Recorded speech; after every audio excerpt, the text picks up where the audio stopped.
5 useful idioms you can use for the IELTS speaking. Hi there, my name is Ben Worthington. In this video, you're going to learn about 5 useful idioms, as I just said.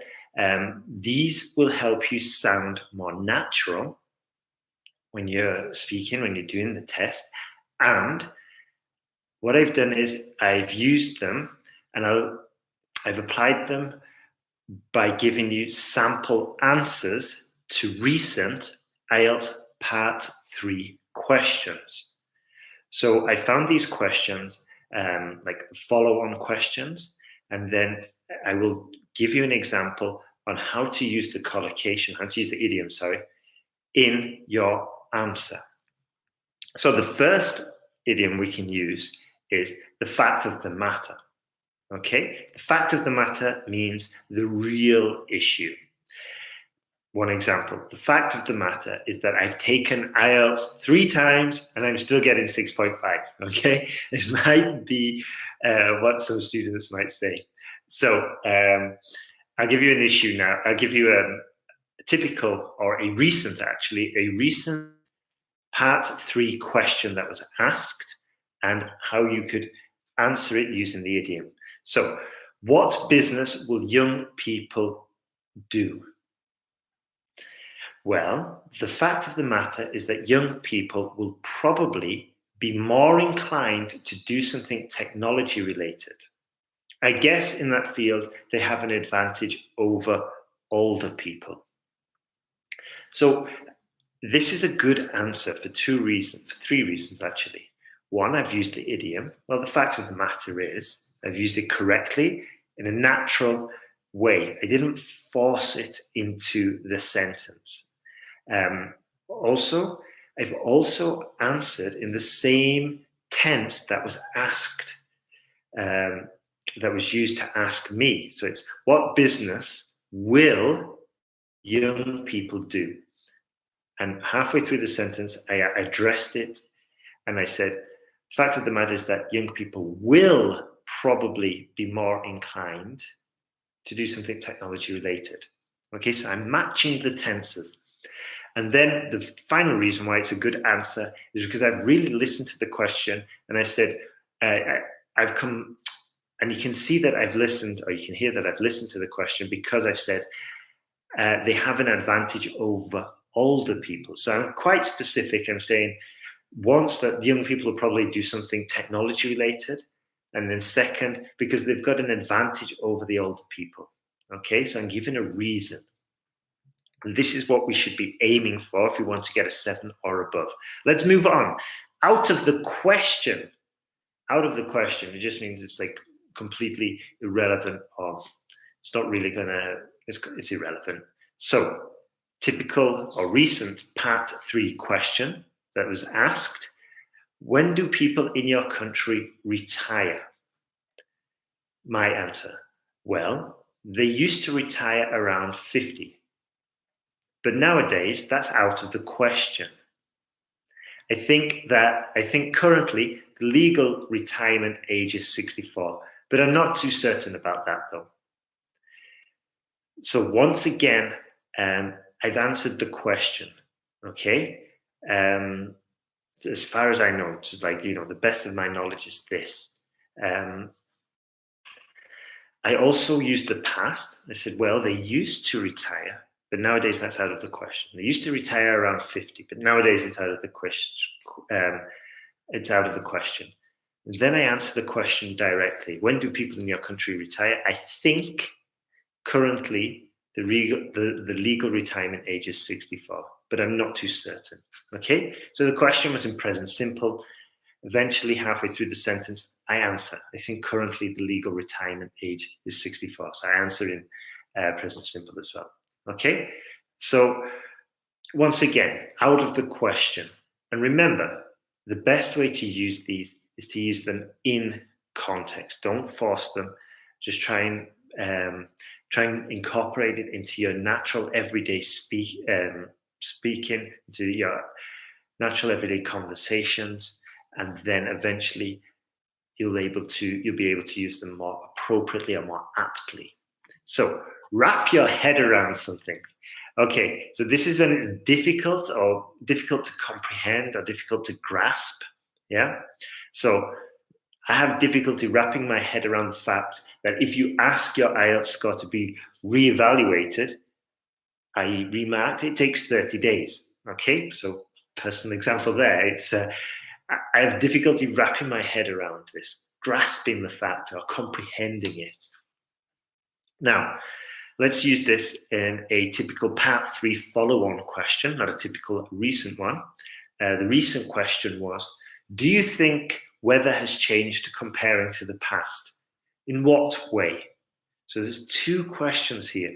Remember, I said before, the speaking test is a listening test because we really need to pay attention to what is being asked so we can ascertain, so we can determine what the tense is and also our answer. So again, do you think the weather has changed comparing to the past? In what way? Two parts there. So my answer, well, it's difficult to wrap my head around that because where I've lived all my life, the weather has been very, very constant. It's just sunny all the time. However, I have heard that weather patterns are changing compared to the past. Typhoons in Asia, flooding in Europe, and droughts in North America. So I guess maybe they are changing. You could say they are becoming more erratic and violent. Okay, so this is my answer. And it's quite a long answer, but there were two questions in the initial question. First, I managed to get the wrap your head around something, okay, assuming that I'm from a country where it's just always hot, there's no rain, it's just always sunshine, then I could say this, okay? And the changing weather patterns is not relevant to me because, like I said, it's quite stable where I'm from.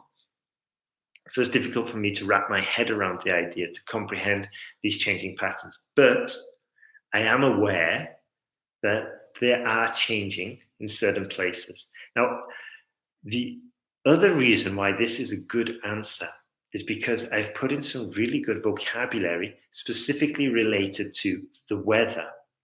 I'm talking about typhoons, flooding, droughts, all these that I wouldn't talk about unless we were talking about weather, but it shows the examiner that I've got very vast lexical resource, that I've got some good vocabulary, and then I can answer this question. And then the final bit, you could say they are becoming more erratic.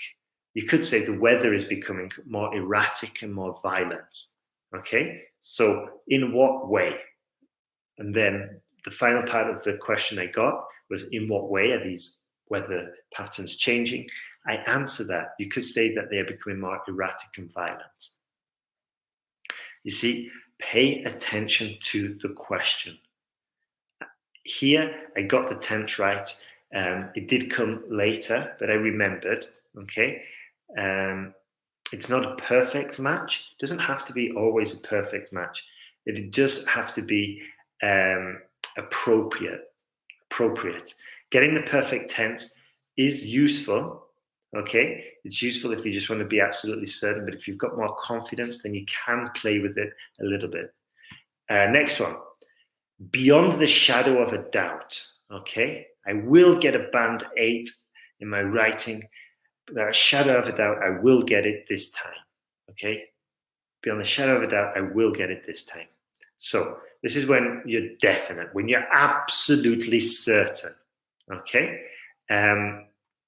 So typical question, the same question as before. Do you think the weather has changed comparing to the past? In what way?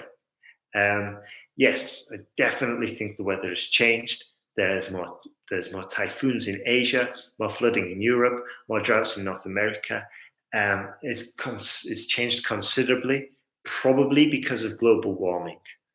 In what way? Well, it's become more drastic, more dramatic, and the effects seem to be more frequent as well. Okay? So I think I included beyond a shadow of a doubt. I think I did at the beginning. Anyway, it's quite clear there, the answer. You can use it when you're absolutely certain about something. And like I've said, before in other videos, we use this in context, okay? If the examiner is asking you, what's your name? You don't say, beyond any shadow of a doubt, my name's Ben. All right? We use it in context. We use it when it's appropriate, and we don't force it. So, where is it? The next one. To go the extra mile. To go the extra mile. What does that mean? It just means to go a little bit further, often to get your goals, to get your objective. Okay, so if you want to get ahead in life, it's common to say, well, if you want to get ahead in life, you have to go that extra mile. You have to do that extra task.